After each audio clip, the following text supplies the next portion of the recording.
It was the kind of wedding that no one in town would ever forget. A small southern church sat at the corner of Main Street, its white wooden steeple poking into the clear September sky. The air was heavy with late summer heat, cicadas buzzing as if they too were curious about what was happening inside. Neighbors gathered in clusters along the sidewalk, programs fanning their faces, whispering to each other like school children sharing a forbidden secret. They weren't just here for a wedding. They were here for a spectacle. The bride appeared first, her shadow stretching unnaturally long in the doorway. She was a towering figure, more than 7 feet tall, bone-thin to the point of being unsettling. Her satin gown clung to a frame so fragile it looked like the dress itself might crush her. Cheekbones jutted sharply, arms like sticks, and every step seemed both graceful and haunted, as if she were part angel, part apparition. Some guests gasped quietly when she came into view, nudging their neighbors. Others craned their necks for a better look. It wasn't every day you saw a bride who looked as though she had stepped out of a nightmare and into a chapel. At the altar waited the groom. He stood just 5 feet 3 inches tall, but his body carried more than 450 pounds. His tuxedo strained at the seams, beads of sweat forming at his temples before the ceremony had even begun. He looked nervous, shifting from foot to foot, eyes darting from the crowd to the minister and back again. The difference between the two of them, his small height and massive girth against her eerie height and skeletal thinness, was so extreme it almost felt like a cruel trick of the light. The room was silent except for the hum of the old ceiling fans and the creak of pews as people leaned forward. Some tried to smile, whispering that love comes in many forms. But others weren't so kind. "What in God's name is this?" one older woman muttered under her breath, clutching her pearls. A teenager near the back stifled a laugh. One guest scribbled notes in a program, already imagining how the local paper would spin this oddity of a wedding into a front-page headline. The bride reached the altar and looked down, far down, at the man she was about to marry. Their eyes met briefly. His were wet and searching, like a boy hoping for reassurance. Hers were harder to read, somewhere between resignation and sorrow. Her gaze slid past him toward the stained glass window above the minister's head. The light poured in, bathing her in colors of crimson and gold, but she did not look radiant. She looked trapped. The vows began. The minister's voice echoed through the church, but few were listening. Instead, all eyes were glued to the strange pair at the altar. The contrast of flesh and bone, height and weight, presence and absence was overwhelming. When the groom's hands closed around the bride's thin fingers, the size difference was almost grotesque. His palm swallowed hers entirely, her bones pressing sharply against his skin. Guests whispered. Some speculated that she was marrying him for his money. He'd inherited property from his late father, a man known for owning half the shops on Main Street. Others believed he was marrying her because she was exotic, a kind of living shock factor he could parade around in a town that bored him. And a few thought darker thoughts, that something about this union was forced, that neither of them truly wanted to be there. Still, the ceremony went on. Rings were exchanged, vows muttered in shaky voices, and at last, the minister announced them husband and wife. The congregation applauded weakly, a smattering of claps echoing in the large room. But it wasn't joy that filled the air, it was unease. People filed out slowly, talking in hushed tones. "Did you see her collarbones?" Like knives poking out. He could barely walk down the aisle without wheezing. What happens tonight, when it's just the two of them in that little house? Outside, the church bells rang, but even their sound carried a strange hollowness. The bride and groom stepped into the sunlight, a photographer snapping hurried pictures. He had to angle the camera carefully just to fit them both into the frame. Her towering above, him nearly lost beside her. Her veil fluttered in the warm breeze, and his jacket already looked damp with sweat. She forced a small smile for the cameras, but her lips trembled. He grinned broadly, but it felt desperate, like a man who knows the world is laughing at him and is determined to laugh first. They climbed into a car decorated with ribbons and cans clattering against the pavement. As the vehicle pulled away, people stood frozen, watching the strange couple vanish down the road. Conversations sparked immediately, fueled by curiosity and discomfort. Some called it the strangest wedding the town had ever seen. Others said it felt cursed from the start. In the weeks and months to come, those images would replay in people's minds. The skeletal bride in her satin gown, the massive groom in his sweat-soaked tuxedo, the uneasy air inside the church. Nobody could shake the feeling that they hadn't just witnessed a marriage, but the opening act of something darker. And as the sun dipped that evening behind the trees, whispers lingered in the streets. This wasn't love, not really. This was a mystery, and maybe even a tragedy waiting to happen. The house they returned to after the reception was hardly made for newlyweds.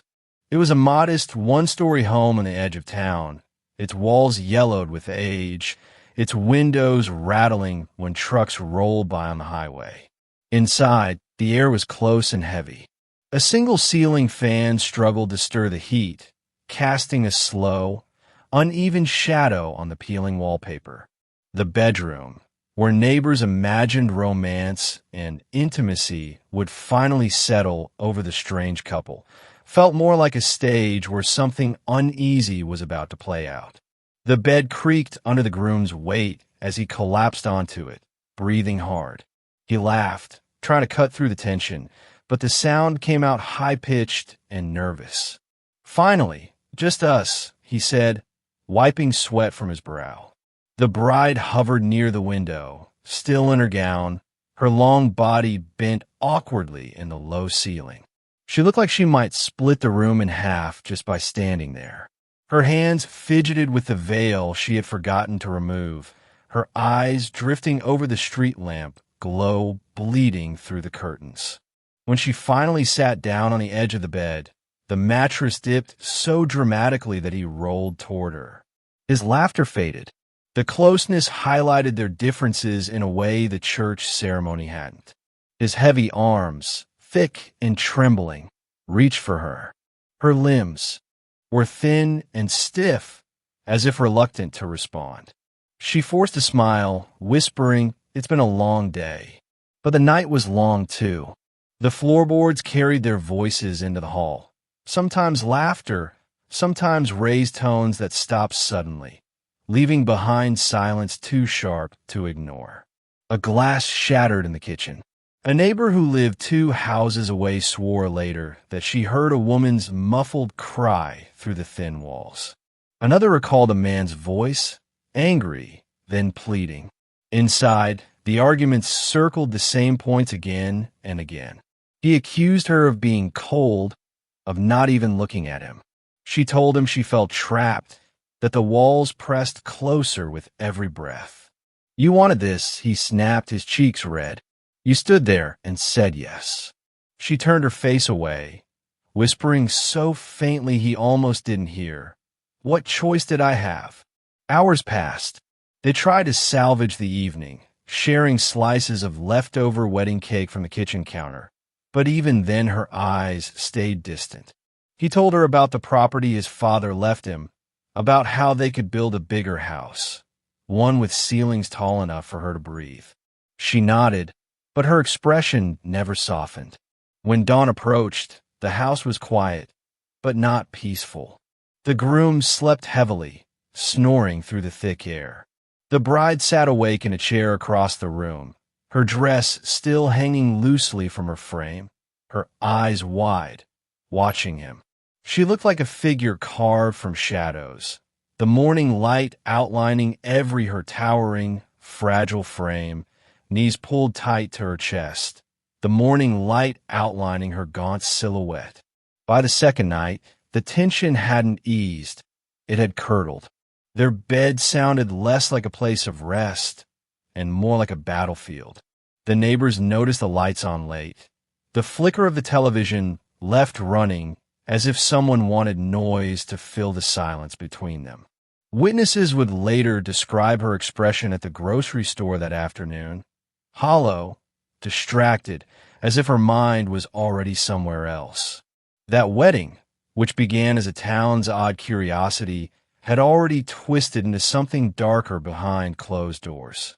Two people bound together by vows neither seemed to believe and were now circling each other like adversaries.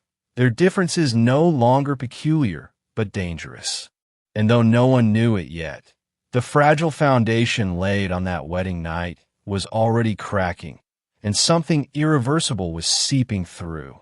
The third morning after the wedding broke gray and heavy, the kind of morning when even the birds seemed reluctant to sing.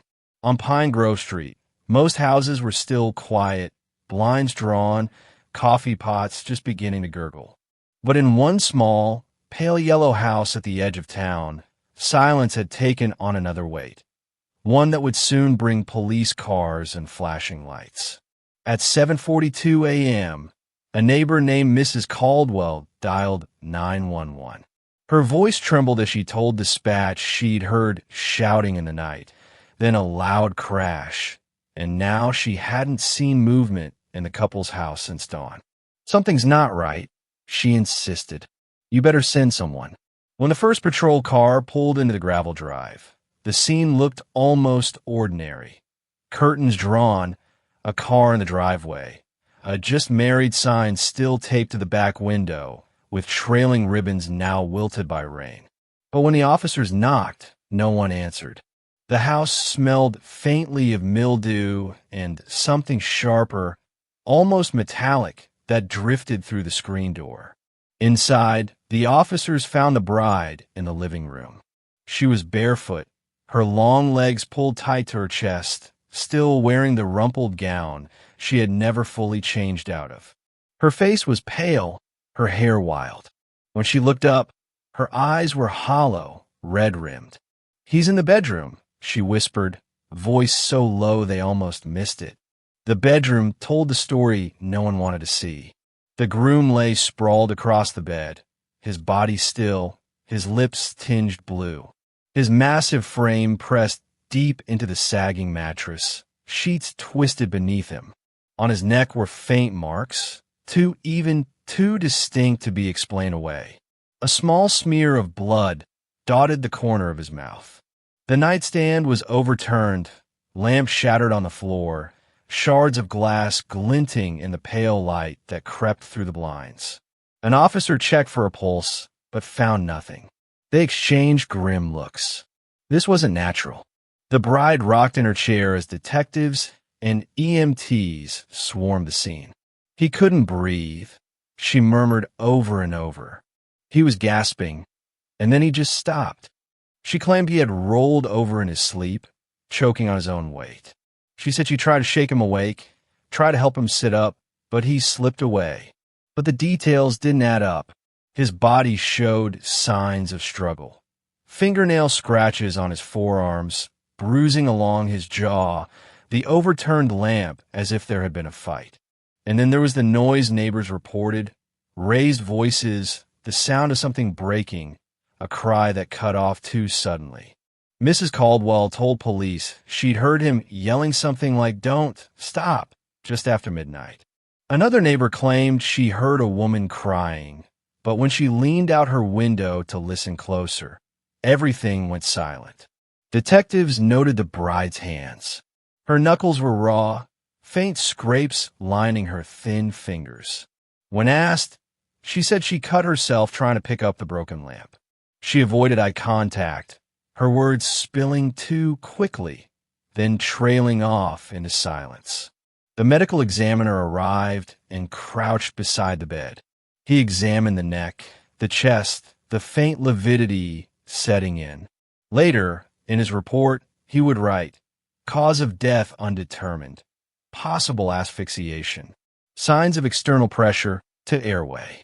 Not consistent with self-inflicted accident. In the corner of the room, an officer discovered a small leather-bound notebook tucked beneath a stack of clothes. Inside, the handwriting was thin and sharp, slanting across the pages. I didn't want this. I never wanted any of it. The vows were chains. I can't breathe in this house. I can't breathe next to him. The last entry, dated the day of the wedding, read simply, 2 days. That's all I can take. Word of the discovery spread quickly through the precinct, and by the time the bride was taken downtown for questioning, whispers had already reached the town square. The couple everyone had gawked at in the church just days earlier was now at the center of a death investigation. Reporters gathered on the front lawn, cameras flashing against the backdrop of police tape. Newlywed tragedy, one news anchor called it. The bizarre wedding that has now turned to murder. Neighbors clutched their children tighter, replaying the images of that towering bride in her satin gown and the sweating groom beside her. The strangeness that had amused them at first now chilled them. At the station, detectives pressed harder. Why hadn't she called for help immediately? Why wait until morning? Her answers faltered. She said she panicked. She said she thought he was already gone. She said she didn't know what to do. Yet her words contradicted themselves. In one breath, she described him choking in his sleep. In the next, she said he fell and hit his head. Asked to clarify, she broke down, sobbing into her skeletal hands. Back at the house, crime scene text marked evidence. A single pillowcase stained darker than the rest. Fingerprints smeared across the headboard. A trail of blood droplets leading to the bathroom sink. The story wasn't clean, and neither was the scene. By sundown, the house no longer looked like a home, but a stage dismantled after the show. Yellow tape fluttered in the breeze. The just married sign now a cruel reminder of vows spoken less than 72 hours earlier. For the people of Pine Grove Street, the shock was complete.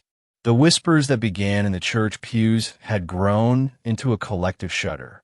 They had watched two unlikely figures pledge themselves to each other, and now one was dead, the other draped in suspicion. And though the police would spend weeks piecing together the evidence, for the neighbors who had seen the bride's hollow stare and the groom's desperate grin, the conclusion seemed inescapable. Whatever had happened inside that bedroom, love had nothing to do with it. The investigation moved quickly, but not neatly. What at first looked like a tragic accident, an obese groom collapsing under the strain of his own body, was now unraveling into something far darker.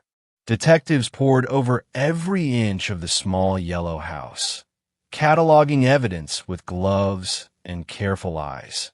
The picture that emerged was anything but simple. Neighbors' statements were the first cracks in the bride's version of events. Mrs. Caldwell, who had lived on Pine Grove Street for over 40 years, told investigators she was jolted awake around midnight by a man's voice, panicked, strangled. It was like he was yelling for her to stop, she insisted. Another neighbor, a younger man who lived directly behind the couple, reported hearing glass shatter and then a silence so complete it made his skin crawl. And yet another swore she heard a woman crying, almost wailing, but then everything cut off as if a switch had been thrown. The bride's story, repeated under the dim fluorescent lights of the interrogation room, clashed with those accounts. She said her husband had rolled over in his sleep, unable to breathe. She said she tried to shake him awake, even pulled at him to sit up, but nothing worked. But when detectives pressed her about the overturned lamp and the scratches on his arms, she grew flustered. "I don't remember," she whispered. Everything happened so fast. Then there was the notebook. The leather-bound journal, pulled from beneath a pile of clothes, became a central piece of the puzzle. Detectives flipped through its pages in silence, each entry more troubling than the last. She wrote about feeling like a spectacle, about hating the whispers that followed her every time she walked down the street. She wrote about how the vows felt like chains, about suffocating under the weight of expectations she never asked for. The last entry, written the very night of the wedding, chilled everyone who read it. 2 days. That's all I can take. When confronted with the journal, she admitted the handwriting was hers but claimed they were just thoughts, a way to cope. She insisted she never meant to harm him.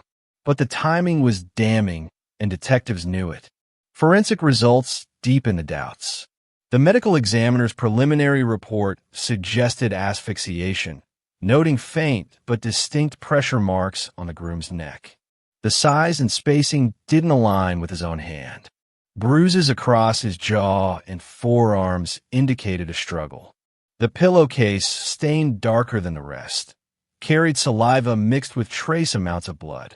He didn't just stop breathing, the examiner later said. Something, or someone, intervened. In the town square, the story spread like wildfire. Coffee shops buzzed with theories. At the diner, old men leaned over their eggs and bacon, debating whether the bride was a cold-blooded killer or a desperate woman pushed too far. Some believed she had married him only for his inheritance, waiting until the vows were sealed before striking. Her freakish height and gaunt figure, and marrying him, an equally mocked man, was supposed to be salvation. Instead, they thought, it became a mirror of her own torment.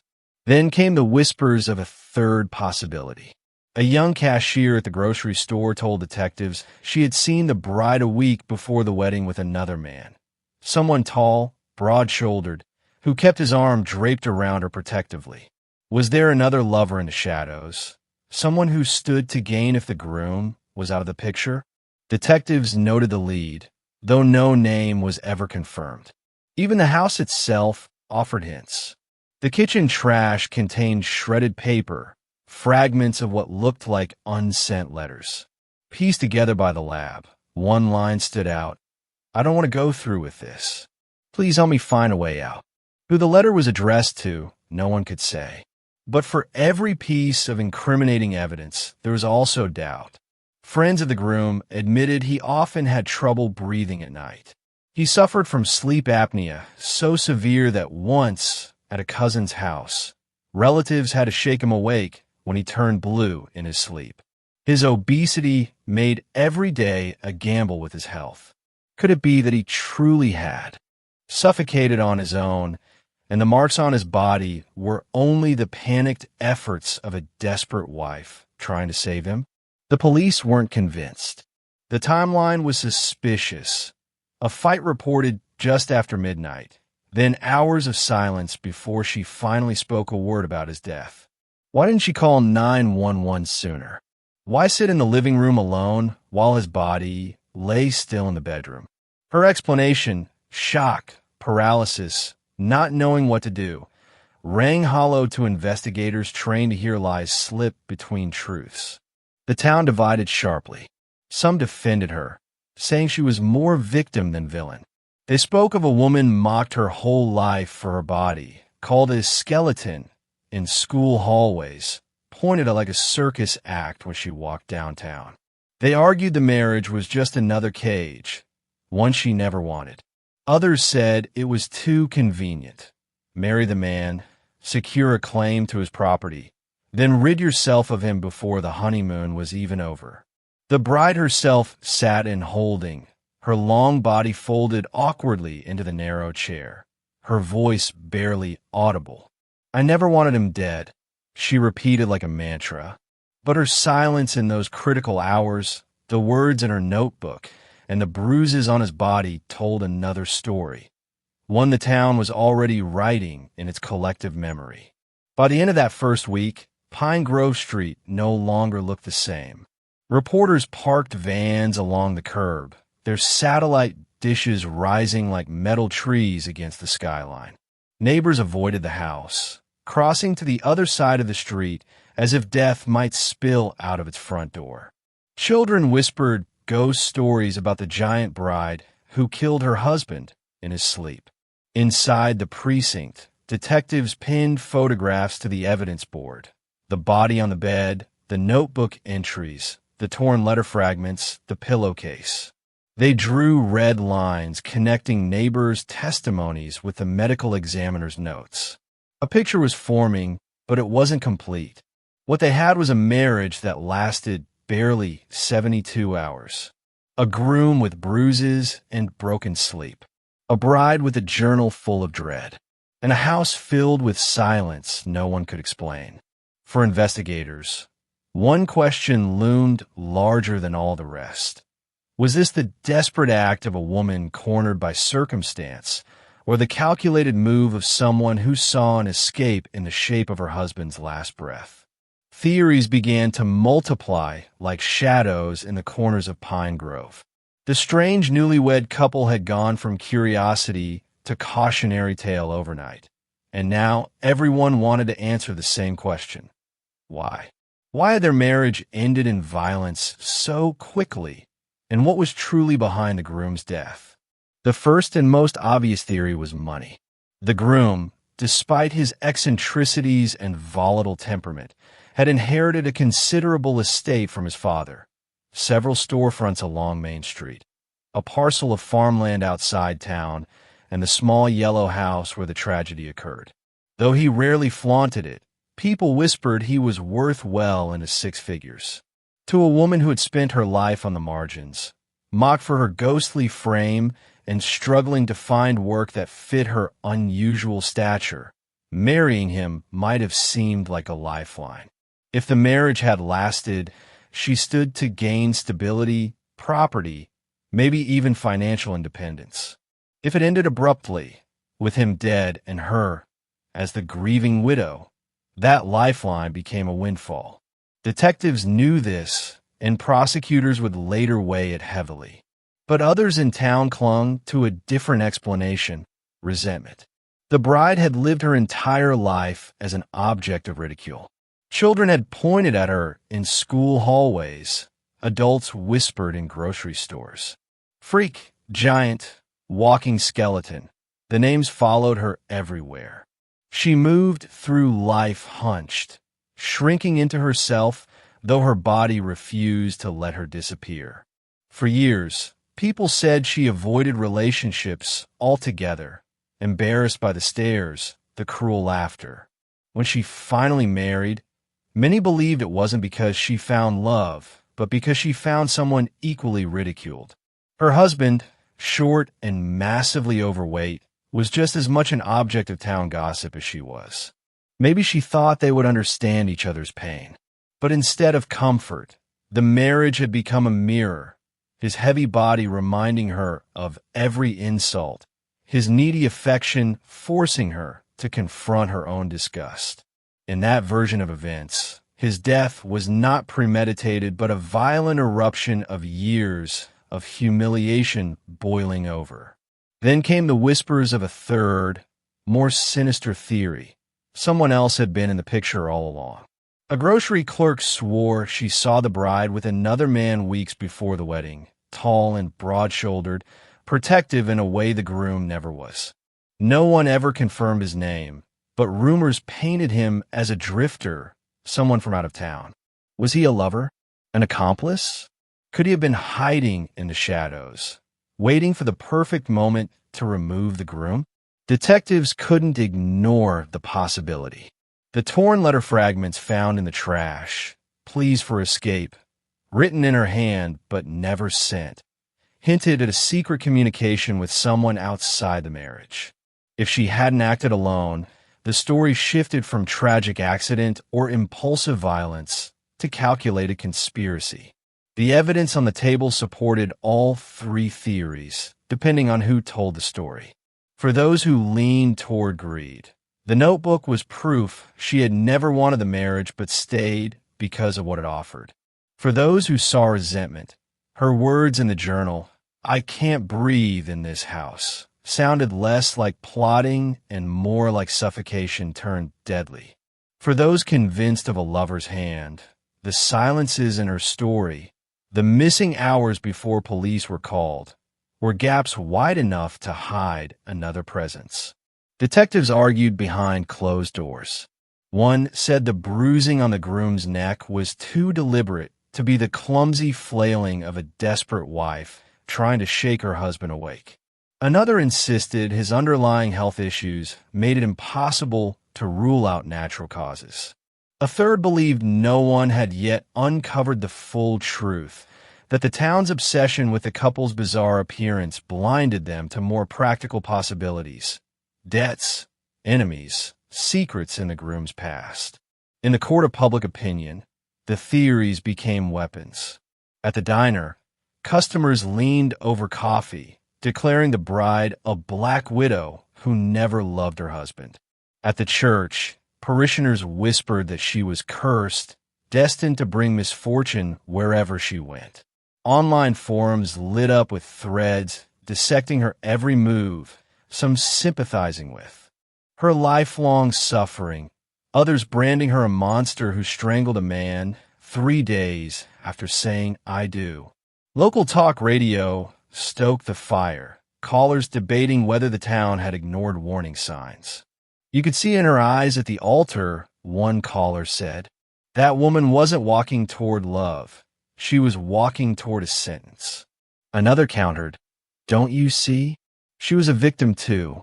She was paraded like a freak her whole life, and then we forced her into this circus of a marriage.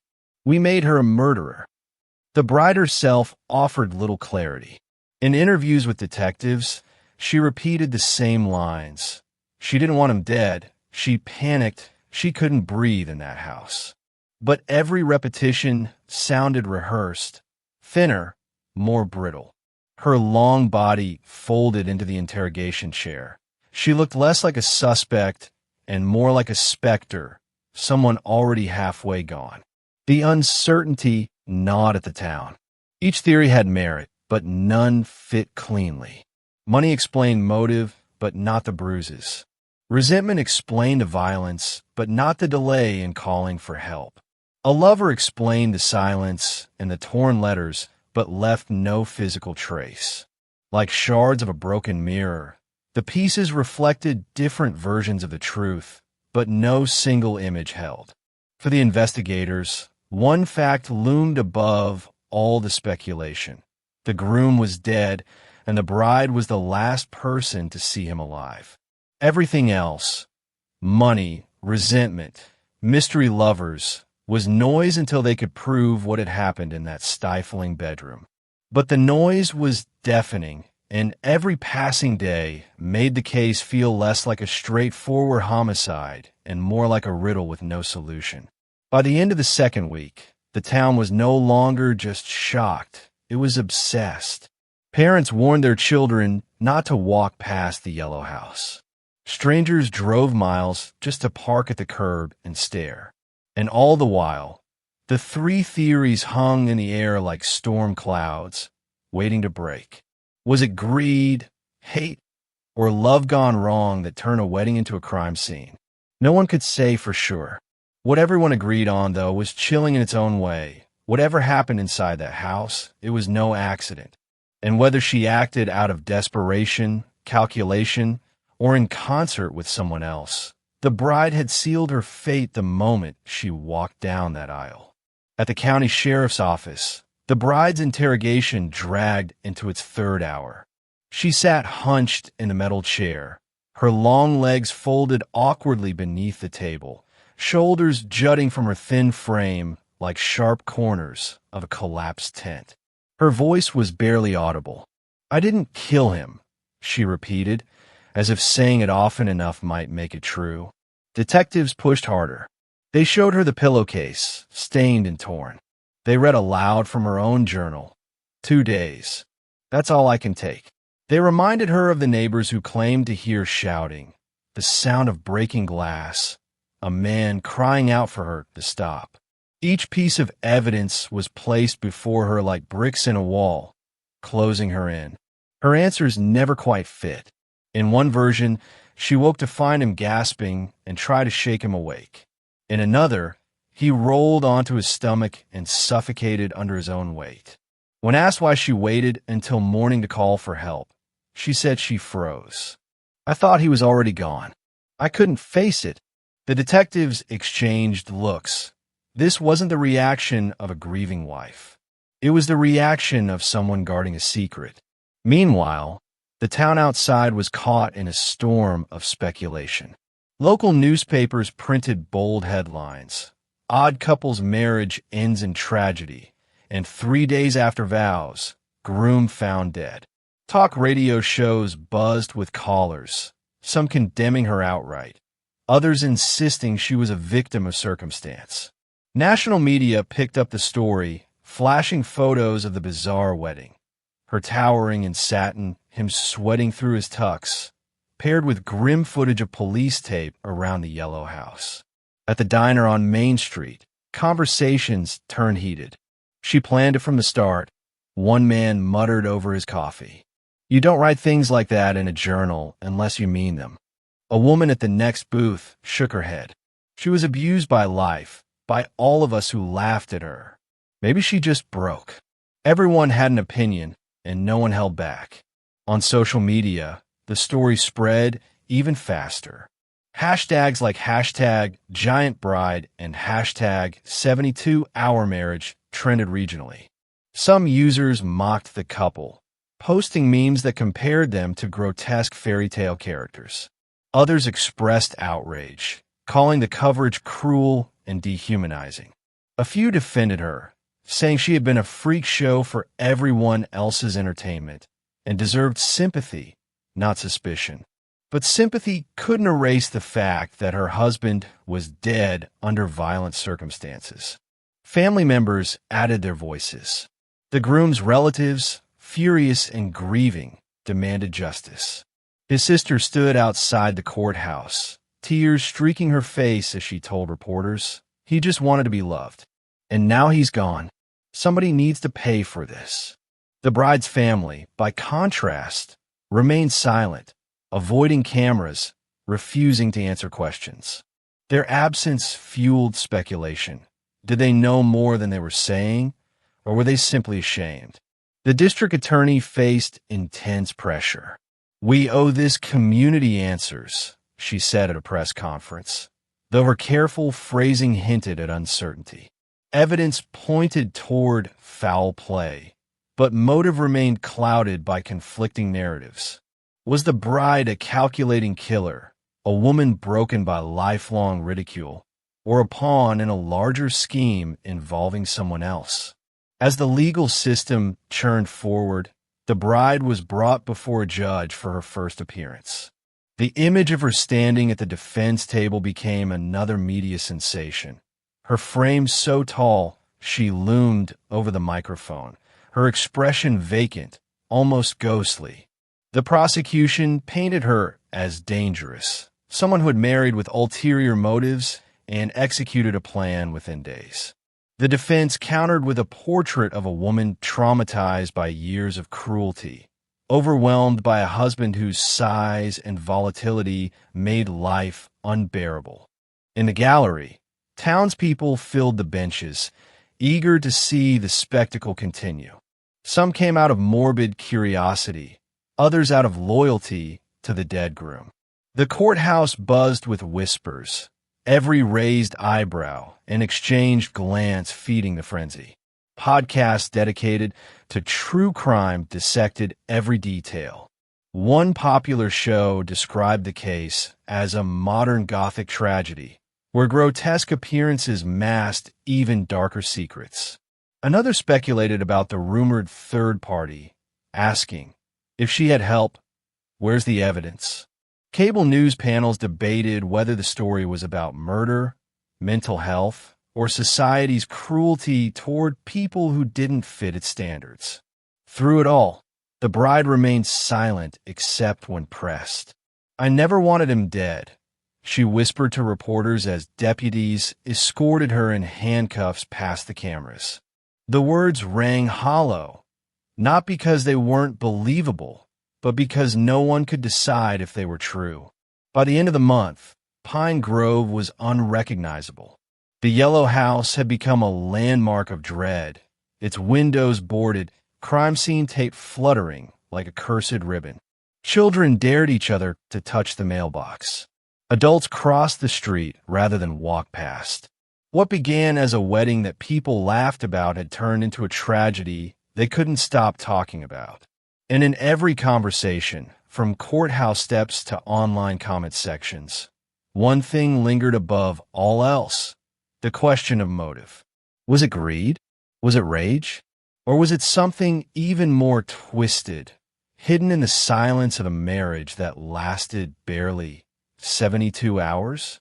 The trial never gave the town the clean ending it craved.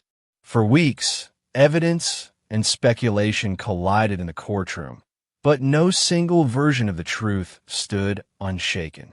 The prosecution laid out a case of calculated murder. The bruises on his arms, the faint marks on his neck, the damning words in her journal. The defense countered with portraits of illness and despair: his chronic sleep apnea, his failing health, her lifelong trauma at being treated as less than human. Jurors sat stiff in their chairs, absorbing testimony that only deepened the mystery instead of solving it. When the closing arguments ended, the courthouse fell into a hush so deep you could hear the hum of the old fluorescent lights overhead. Reporters scribbled notes. Townspeople leaned forward, everyone waiting for a verdict that would finally put the whispers to rest. But the jury, after days of deliberation, returned deadlocked. They could not agree, half convinced she had killed him, half believing he had died under the crushing weight of his own body and their shared misery. The judge declared a mistrial. For some, it felt like betrayal. The groom's family wept openly, demanding another trial, swearing they would not rest until someone was held responsible. For others, it was proof the case was never clear to begin with, that no jury could truly untangle the knots of love, resentment, and tragedy that tied the couple together. The bride was returned to Holding, her fate uncertain, her life suspended between guilt and freedom. Outside, Pine Grove transformed into something like a stage haunted by its own story. The yellow house stood abandoned, its curtains drawn, the just married sign long gone, but a faint outline still visible where tape had once clung to glass. Locals swore they heard strange noises at night, creaks, whispers, the echo of glass breaking. Children dared each other to press their faces to the dusty windows, only to run screaming when they thought they saw a shadow inside. At the church where the bells had rung for the wedding, a new ritual emerged. On quiet evenings, townspeople left candles on the steps, sometimes for him, sometimes for her, sometimes for the marriage itself. No one agreed on whom they were mourning, but everyone seemed to agree that something precious had been lost. If not love, then the illusion of it. The story spread beyond the county, carried by headlines and talk shows. True crime podcasts replayed the audio of neighbors describing shouts in the night. Documentaries filmed slow shots of the boarded-up house, narrators' voices heavy with foreboding. Online, debates raged endlessly. Was she a killer, or was she a victim of a life lived under ridicule? Was his death inevitable, or was it orchestrated? The case became less about fact and more about reflection, a mirror for anyone who ever felt trapped, unseen, or judged by the body they carried. As for the bride, her presence lingered like a ghost.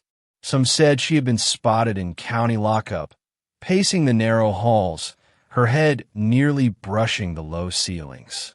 Others claimed she had been transferred quietly to a psychiatric facility, her mind too fractured to endure another trial.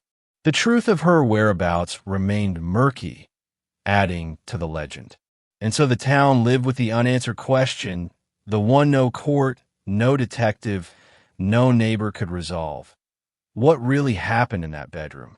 Did she press the pillow down in a moment of fury, or did he slip away on his own while she watched, powerless and broken? Years later, when the cicadas buzzed in late summer and the church bells echoed through the valley, people still spoke of it in hushed tones. "Remember that wedding?" someone would say, and the silence that followed would be heavier than any answer. Because in Pine Grove, the marriage of the giant bride and the obese groom was not just a story. It was a wound, one that never fully closed.